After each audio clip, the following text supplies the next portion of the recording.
Hello everybody, I want to show you with this video how you can find out if your Samsung Galaxy is original or fake.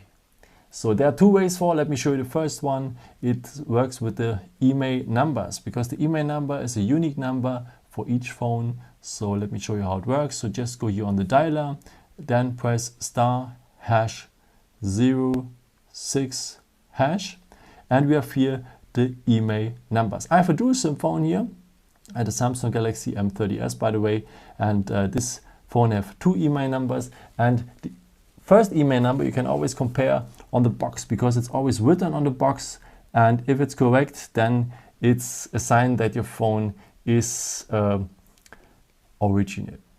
So a good way to check it. And yeah, there's a second way to see also, to double check if your phone is real or not. Just dial the *#0* because Samsung have a special test center, and this just works on Samsung Galaxy phones. So you can check here how the red screen looks or how the sensors works here. So a very nice tool. I hope you can see that here. If you want to go back, if you're on something like this, just double tap the back button and you're back. And what is very nice here in the test menu, you have also the version button here.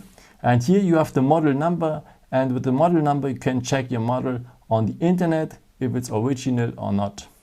And also you can double check it as well on the box because the model number is also written on the box. And after the SM here, always the first four characters are important. The letters after doesn't matter. So I hope your phone is real. You can say that your phone is real after the test. Thank you so much for watching this video. And yeah, maybe if you want, you can leave me a nice comment or give me some thumbs up. It would be really helpful for my videos. Thank you so much for. Yeah, I've created also some other videos if you're interested in, or maybe just subscribe me. Would be really a pleasure to see you again. Yeah, maybe until next time. Ciao.